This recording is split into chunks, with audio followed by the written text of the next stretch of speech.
A mistura, ela tem que ser perfeita. É uma ciência regular o automóvel. E aí está o nosso velho Michael Schumacher, que era, por essência, o cara que entendia de automóvel e regulava seus carros para obter o máximo de resultado com aquele combustível, que nos grandes prêmios tem que ser igual para todos. É o combustível da cidade aonde está se desenvolvendo o grande prêmio. O combustível é igual para todos, mas a inteligência de misturá-lo com ar é que faz a diferença. Bem, então, qual é o percentual para oxigênio, para ar em função na mistura com o combustível? 18%, certo? Se a quantidade for menor, o que vai acontecer? A quantidade de hidrocarboneto vai aumentar. Quando você tiver apenas 10% de ar, olha a quantidade de hidrocarboneto que está sendo jogado fora. Olha o otário aqui, o dono do caminhão, que está produzindo, jogando fora dinheiro, porque ele não queimou ainda, e está poluindo a atmosfera. Então ele é otário, perde dinheiro, e criminoso, porque destrói o meio ambiente. Bom, agora, qual é o percentual que produz mais NO? Como eu te falei, quando tu faz a queima do combustível, tu põe ar. E ao colocar ar, o interesse é colocar oxigênio, mas vem de carona o N2. Então a faísca que vai dar lá na câmara de combustão faz com que o nitrogênio reaja com o oxigênio. Então produz NO. Qual é a porcentagem de ar que provoca mais monóxido de nitrogênio? Se o nitrogênio está aqui, monóxido de nitrogênio, em que percentual que a quantidade é maior? Quando for 16%. Se você tiver 16%, 16 ml de ar sobre 100 ml de combustível, então você tem, nesse número, o percentual em que produz mais NO, em que a faísca e tal produz mais NO. Tá bom? Claro que esses percentuais tu não precisa decorar. Tem uma lembrança sobre a combustão completa. A combustão completa é quando produz CO2 e quando produz nada de hidrocarboneto, porque ele queima tudo. Então, saber que é 18% é interessante. O mínimo é culto. Bom, e agora a pergunta é sobre alguém que não está na minha tabela. Você poderia responder? Eu sei que tu vai fazer tudo de novo e vai responder sozinho. Mas agora, nesse momento, você já tem a resposta?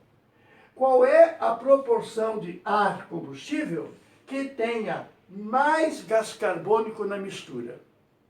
Tu já sabe a resposta.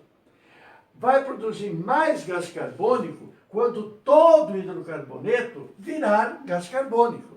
E quando é que todo hidrocarboneto vai virar gás carbônico? Quando ele queimar integralmente dentro de uma mistura perfeita. Se a mistura perfeita, que dá menos hidrocarboneto saindo, significa que todo ele queimou. E em que porcentagem vai ser? Na porcentagem de quanto? 18,5%. No percentual de 18,5%, você vai ter menos hidrocarboneto que vai embora, porque ele queimou todo. E é nesse percentual que tu vai ter mais CO2. Quando produz mais CO2, produz menos CO1. Quando que produz CO1? Produz CO1 quando você tiver falta de oxigênio. Se a quantidade foi suficiente para queimar o hidrocarboneto, não vai ter CO, vai ter CO2.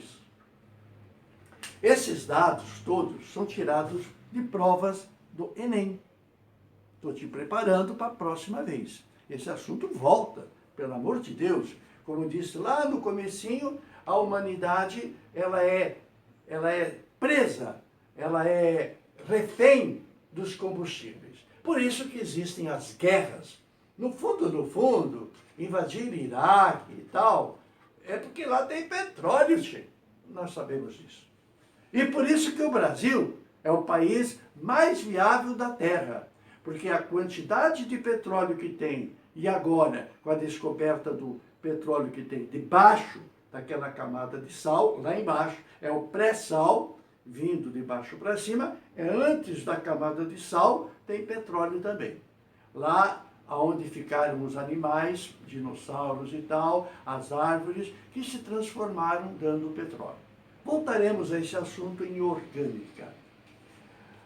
Ufa! Juro que eu cansei. Mas vamos em frente.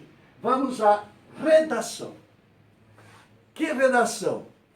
Meu querido, a emissão de monóxido de carbono em gramas por quilômetro. Um automóvel a gasolina e um automóvel a álcool, eles produzem energia ao queimar. Essa energia ao queimar é o resultado de uma queima. É uma reação que vai se chamar de exotérmica. Muito bem, então será produzido também o poluente monóxido. Necessariamente, apesar de bem regulado, sempre tem CO. Claro que o percentual vai variar em função da regulagem. Bom, quantos gramas de CO, por quilômetro rodado? O automóvel roda rodado. O automóvel roda 10 quilômetros. Nesses 10 quilômetros, quantos gramas de CO foram expelidos para a atmosfera? Tá. Então, aí vai. A quantidade de CO por quilômetro quando o combustível é gasolina e a quantidade de CO por quilômetro rodado produzida pelo álcool. Poderíamos colocar aqui também o óleo diesel, certo? Mas no caso tem só esses dois. Quer pensar um pouquinho? Enquanto isso eu vou tomar uma água.